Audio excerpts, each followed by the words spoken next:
morning, students. Today's class is on diabetes mellitus. Pathology of diabetes. Diabetes is a group of diseases characterized by high levels of blood glucose. This results from defects in insulin production, insulin action, or both. Now, you should know insulin is an hormone produced by the beta cells of pancreas, which can reduce the glucose in the blood, reduce the glucose level in the blood. And so the diabetes is due to defects in insulin production, the action of insulin on peripheral tissues, or both. Why is diabetes important? Because it's a very common disease. You all must have heard that in your family or somewhere that people are having diabetes. It can cause death or serious disability like heart disease, stroke, atherosclerosis, renal failure, blindness, leg amputations. It is a comorbidity for many other conditions, disease conditions. And also, why is diabetes important? The incidence is rapidly rising. You can see how the incidence of diabetes is rapidly rising as the years pass by. For the diagnosis of diabetes, any of the three criteria is followed. That is, the fasting blood sugar of more than 126 milligram per deciliter, more than one occasion. There are symptoms and the random blood glucose level is more than 200 milligrams per deciliter.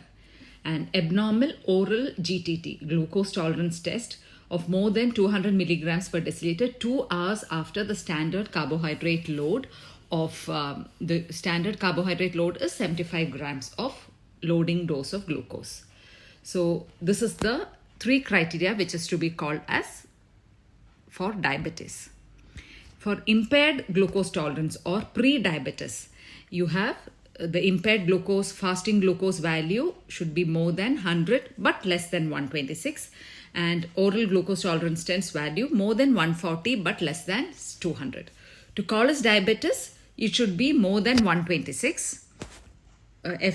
Fasting blood glucose level should be more than 126 and GTT should be more than 200. But to have it pre-diabetes, it can be less than 100 to 125, less than 140 to 200. Pre-diabetic patients are at risk of developing overt diabetes and increased risk of coronary heart disease. Classification of diabetes. Diabetes is mostly classified into type 1 and type 2. Type 1 is insulin-dependent diabetes mellitus, which is seen in childhood, and hence they usually called it as juvenile diabetes, but it's better to be called as type 1 diabetes or IDDM. Type 2 is non-insulin dependent diabetes mellitus, or it is adult onset diabetes. Then you have genetic defects of beta cell function like MODY. MODY is maturity onset diabetes of the young, seen in or neonatal diabetes. Then there is genetic defects in the insulin action by insulin gene and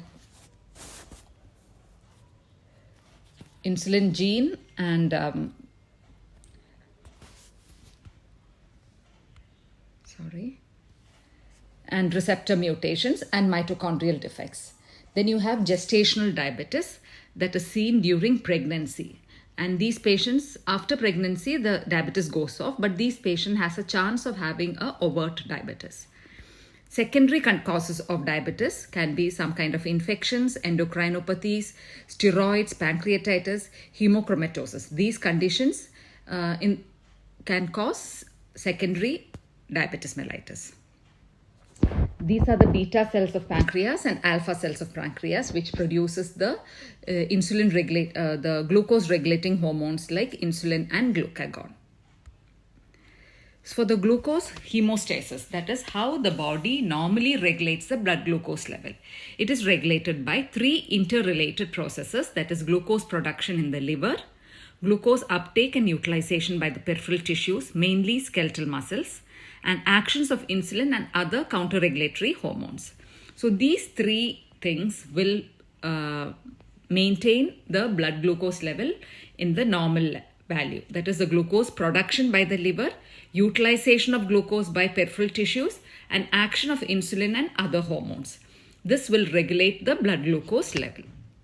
So in diabetes, these are the three things which are getting out of balance, which causes increased blood glucose levels and diabetes. Let's see how insulin is released for glucose utilization. That is, when a patient eats food, sweet food, the blood glucose level increases and the glucose enters the cell through this receptor. Once the glucose enters, it is utilized by the mitochondria to produce ATP. Once ATP is produced, the potassium channels are opened, and because the potassium channel protein get inactivated and there is membrane depolarization. When membranes are depolarized, there is calcium channels open and extracellular calcium enters the cytosol or the cytoplasm. And once the calcium level increases, insulin is released.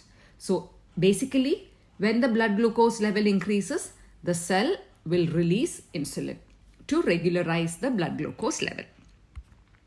And how does once the insulin comes into the peripheral blood, how does the insulin act?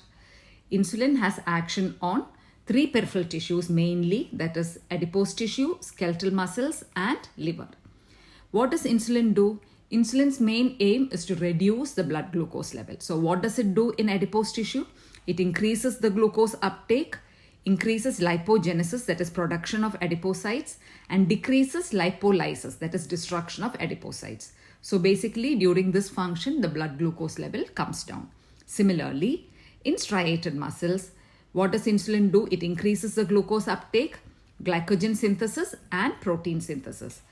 For all these processes, the glucose is utilized and the blood glucose level decreases. In the liver, what happens? There is gluconeogenesis, that is new production of decreased gluconeogenesis, that is production of glucose by the liver is decreased. Increased glycogen synthesis. Glycogen is a storage form of glucose. So glycogen is increased, and lipogenesis, increased fat production. All that is the function of insulin on liver, adipose tissue and skeletal muscles.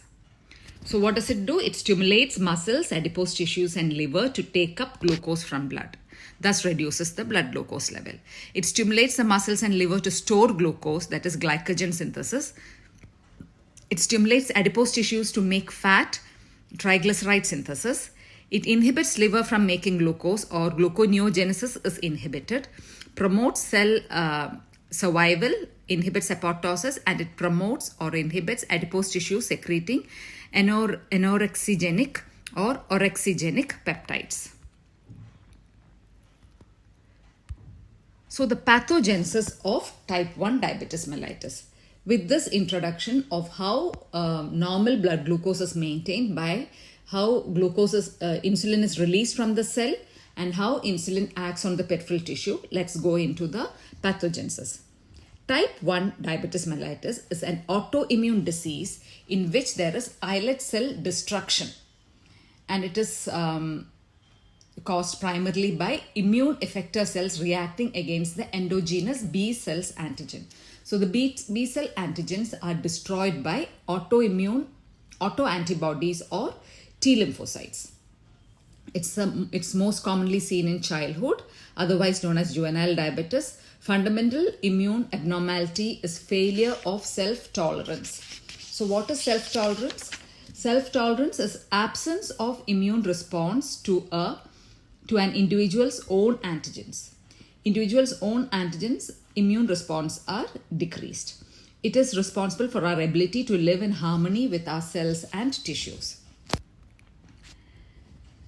For the pathogenesis of type 1 diabetes, you should know that there is susceptibility. Genetic susceptibility has HLA associated genetic susceptibility and non-HLA associated. This is HLA associated, that is HLA DR3 and DR4 or both compared to seen, that is HLA DR3 and DR4 or both, and this HLA gene clusters on chromosome 6p21. Now there is non-HLA genes that includes polymerization like CTLA4 and PTPN22 genes are involved, and CD25.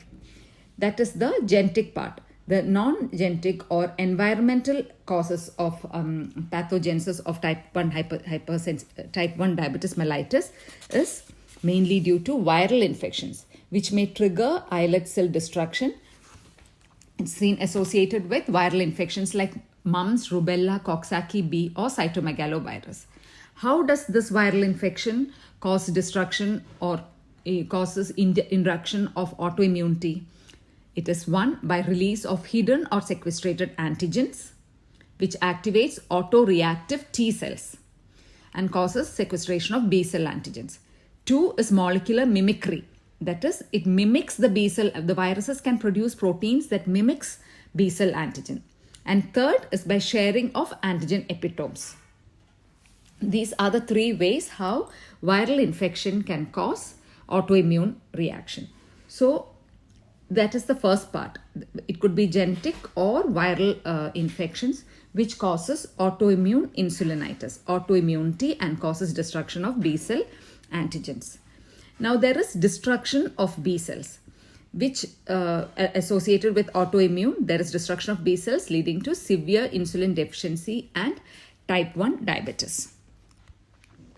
So this is the insulin producing beta cells, and you can see cluster of small lymphocytes around it. Same picture. But before we go to type 2, I have to show you the pathogenesis of type 1 once again. Yeah, actually you can see that is genetic susceptibility and environmental factors which causes failure of self-tolerance, Th1 response leading to cytokines like interferon gamma and tumor necrosis factor, CD8 T cells, direct killing, and autoantibodies. All of this causes B cell destruction, and which causes absolute deficiency of insulin leading to diabetes. Coming to type 2 diabetes. Type 2 diabetes is a multifactorial disease. So there is multiple reasons, pathogenesis or etiology behind type 2 diabetes. There is a strong genetic element, that is identical twins of 60 to 80% concordance is seen, and multiple genetic defects has been found. Pathogenesis of type 2 diabetes mellitus mainly has two reasons, that is peripheral insulin resistance, inadequate insulin secretions and response, or beta cell dysfunction. So what is happening here is actually relative insulin deficiency, meaning that insulin is normally produced in the body, but the amount of insulin produced is normal, but the peripheral tissues have resistance towards insulin, and so there is a relative insulin deficiency. So you have two main functions, two main pathogenesis: peripheral insulin resistance and beta cell dysfunction. These are the two main pathogenesis: insulin resistance and beta cell dysfunction. Let's see how insulin resistance is occurred. You understood what insulin resistance is, right? That is, the body produces normal amount of insulin, but the insulin's action on peripheral tissues are not. The peripheral tissues are resistant to insulin's function. So there is a indirect way of decreased insulin action.